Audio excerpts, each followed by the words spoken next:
Hello guys. അപ്പോൾ സൗഹൃദ ബന്ധം, സുഹൃത്തുക്കൾ ഒരു അനുഗ്രഹമാണ് എന്നെ സംബന്ധിച്ചിടത്തോളം. എൻ്റെ പേഴ്സണൽ കാര്യമാണ്. പലർക്കും പല പ്രശ്നങ്ങൾ സൗഹൃദങ്ങൾ കൊണ്ടുണ്ടായിരിക്കാം. എനിക്ക് നല്ലതേ വന്നിട്ടുള്ളൂ. അന്നും ഇന്നും ഞാൻ എന്ന സൗഹൃദത്തിൽ ഞാൻ ഹാപ്പിയാണ്. വളരെ കുറച്ച് ആൾക്കാർ മാത്രമേ ഉള്ളൂ എൻ്റെ ഫ്രണ്ട് ലിസ്റ്റിലുള്ളത്, എൻ്റെ ക്ലോസ് ഫ്രണ്ട്സ് ആയിട്ടുള്ളത്, എൻ്റെ കൂടെ എൻ്റെ എല്ലാ കാര്യങ്ങളിലും സപ്പോർട്ട് ചെയ്ത് പില്ലർ പോലെ നിൽക്കുന്ന കുറച്ച് പേര് ഞാൻ പറയുന്നില്ല. പക്ഷേ അവർക്ക് അറിയാതെ അന്നും ഇന്നും അവന്മാർ എൻ്റെ കൂടെ ഉണ്ട്. ഒരുത്തൻ ഇപ്പോൾ ഗൾഫിലാണ്, ഒരുത്തൻ ബാംഗ്ലൂരാണ്, ഒരുത്തൻ നാട്ടിലുണ്ട്. അങ്ങനെ വളരെ കുറച്ച് പേര്.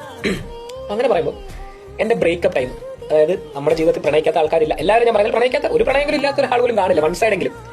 എൻ്റെ ബ്രേക്കപ്പ് ടൈമിൽ ഞാൻ ഏറ്റവും കൂടുതൽ ഞാൻ കരഞ്ഞ് വിഷമിച്ച് എൻ്റെ ജോലി പോയി, ഞാൻ നല്ലൊരു ട്രാക്കിലായിരുന്ന ടൈമിൽ നിന്ന് എൻ്റെ പാളം തെറ്റി എൻ്റെ ഫുള്ള് ബ്ലാക്ക് ഔട്ടായി ഞാൻ പോയൊരു ടൈം ഉണ്ടായിരുന്നു, എൻ്റെ ബ്രേക്കപ്പ് ടൈം. ആ ടൈമിലാണ് ഏറ്റവും കൂടുതൽ ഞാൻ ഈ സുഹൃത്ത് ബന്ധത്തിന്റെ വാല്യൂ അറിയുന്നത്. അതിന്റെ കാരണം നമ്മൾ പറയുമ്പോൾ എപ്പോഴും നീ എൻ്റെ കൂടെ മച്ചാനെ ഞാൻ ഉണ്ടാകുന്നതൊക്കെ പറയുന്നല്ല, ഞാനത് അനുഭവിച്ചിട്ടുള്ള ഒരു വ്യക്തിയാണ്. കൂടെ നിന്ന് ചങ്ക് പോലെ കൂടെ കുറച്ച് പേരുണ്ട്. ഇന്ന് ഞാനിത് പറയാൻ കാരണം, ഞാനിത് ബ്രേക്കപ്പ് ആയിട്ട് ഏകദേശം ഒരു 6 വർഷമാകും. 5 വർഷം കറക്റ്റ് വേണം, 5.5 വർഷം. കുറച്ച് ടൈം ഉണ്ട്, എന്നാലും 5.5 വർഷം കറക്റ്റ് പറയണം. ഇന്ന് ഈ ദിവസം ഇത് ഓർത്തിരിക്കാൻ കാരണം, അതുപോലെ ഞാൻ അനുഭവിച്ചാണ്. അത് കഴിഞ്ഞിട്ട് എൻ്റെ ലൈഫിൽ ചേഞ്ച് ആയത് അത് കഴിഞ്ഞിട്ടാണ്, ഞാൻ ഡൗൺ ആയത് അത് കഴിഞ്ഞിട്ടാണ്. പക്ഷെ സന്തോഷം, പുള്ളിക്കാരി ഇപ്പം ഹാപ്പിയാണ്, ലൈഫ് എൻജോയ് ചെയ്തു പോകുന്നു, അവള് സേഫാണ്, സന്തോഷമുണ്ട്. അങ്ങനെ തന്നെ ഇരിക്കട്ടെ എന്നും.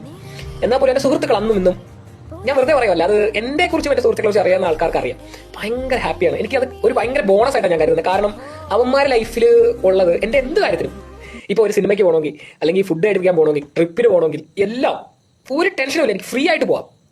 അത് മാത്രമല്ല, അതാണ് അവന്മാർ, അങ്ങനെ ആണ്. അത് അനുഭവിച്ചാൽ അങ്ങനെ ഒരുപാട് പേര് കാണും അങ്ങനത്തെ. അങ്ങനെയുള്ളവർ കമന്റ് ചെയ്യുക കേട്ടോ. ഒരു അനുഗ്രഹമാണ് നല്ല സുഹൃത്തുക്കളുള്ളതെന്ന് പറഞ്ഞാൽ. ഇപ്പം ഞാനിത് പറയാൻ കാരണം, ആ ദിവസം ഞാൻ ഇന്ന് ഓർക്കണം, അന്ന് ഞാൻ കരഞ്ഞത് വിഷമിച്ചത് എന്ന് ഞാൻ കാണിച്ചു കൂട്ടിയ കാര്യങ്ങൾക്ക് എന്നെ ചെരുപ്പൂരി അടിക്കണം. അതുപോലെ ഞാൻ തെറ്റുകൾ ചെയ്തു, ചെയ്യാൻ പാടില്ലാത്ത കുറേ കാര്യങ്ങൾ അന്ന് ചെയ്തു. പക്ഷെ ഇന്ന് അത് ആലോചിക്കുമ്പോൾ റിഗ്രറ്റ് ഉണ്ട്. ഞാൻ അതിന് മാപ്പൊക്കെ പറഞ്ഞാണ്, സോറിയൊക്കെ പറഞ്ഞാണ്. പക്ഷെ ഇന്ന് അതേ ദിവസം ആയതുകൊണ്ട് ഞാൻ ആലോചിക്കുമ്പോൾ എനിക്ക് ഇപ്പോൾ ചിരി വരുന്നു. ഞാൻ അതിനകത്ത് പൂർണ്ണമായിട്ടും ഓവർകം ചെയ്തെന്ന് ഞാൻ പറഞ്ഞിട്ടില്ല, പറയുന്നില്ല. കാര്യം എന്നെ അറിയാവുന്നവർക്കറിയാം. ഇപ്പോഴും എനിക്ക് വിഷമമുണ്ട് ഉള്ളിൽ. കാര്യം എനിക്ക് അത്രയ്ക്ക് ഇഷ്ടമായിരുന്നു ആ റിലേഷൻഷിപ്പ്. ഞാൻ അത്രയും അഡിക്റ്റ്, അല്ലെങ്കിൽ ഒരു എന്താ പറയുക, അതൊരു എൻ്റെ ലൈഫിൽ ഏറ്റവും വണ്ടർഫുൾ ടൈം ആയിരുന്നു ഓളുമായിട്ടുള്ള ഒരു റിലേഷൻഷിപ്പും കാര്യങ്ങളൊക്കെ. ഇന്നത് ബ്രേക്കപ്പ് ആയിട്ട് 5.5 വർഷം ആവും. അപ്പോൾ ഞാനിങ്ങനെ ആലോചിച്ചു, ശരിയാണല്ലോ ദൈവമേ, 5 വർഷം കഴിഞ്ഞു. ടൈം പോകുന്നതേ നമ്മൾ അറിയുന്നില്ല. അപ്പോൾ ബൈ ഗൈസ്.